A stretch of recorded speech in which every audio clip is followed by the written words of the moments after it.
দেখো কারবার এত সুন্দর হৌরাখাত বানাইছে আমারটাইতে সুদ এটে হয় না। ওহন আমি তারে কই ফাই হাইছে তেলেং তেলেং করে করতেছে। 2 দিন পরে হিসাব হইব আমগো বাড়ি। আমার বাবা কত কেটে দিয়ে দিছে আমি বাজার করি কি তা হিসাবের।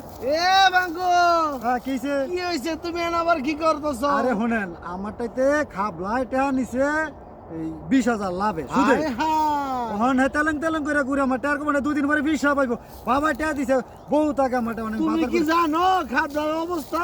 কে কি খাদ্যা তো ব্যাগটি আমার শেরদা দিছে, ওনা আবার তোমার তো লইয়া হ্যাঁ। হ্যাঁ কি ট্যাং ট্যাং করে ঘুরতেছে। তাতে খাদ্যা ট্যাং ট্যাং করে ঘুরে হ্যাঁ 40 দিনে লেগে গেছে গা সিল্লাত। তুমি টেহা দিয়া তুমি বইয়া থাও, বুঝছো? আচ্ছা, কারবার এই যে শুনেন এই যে আমারটাতে সুদ এটে নিয়া এই যে গেছে গা মনে করেন খাবলাই বলে 40 দিনের লেগা এই গাটি লিয়ে দরবারে মসজিদে মসজিদে এইখানে কাম বাচ্ছে মিয়া আমার সুদের টেহা না দিয়া হ্যাঁ গিয়া এই নামাজ 5 ওয়াক্ত জায়গা ফজর নামাজ 4 রাকাত ফরজ 12 রাকাত হলে মিয়া তার কাম হইব। আমার সুদের টেহার খবর নাই।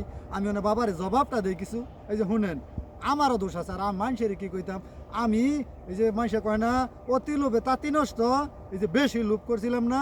এই যে শুনেন সুদে টেহা জীবনে লাগাইন না। সুদ খাওয়া হারাম, সুদ দেওয়া হারাম। এই কাম জীবনে কেউ করেন না। আজকে বাবার গলা চিবার ফেসো আমার বরণ লাগলো নিলে সুদের লোভ যদি আমি না করতাম, বুঝছেন? এই কাম জীবনে করেন না কেউ।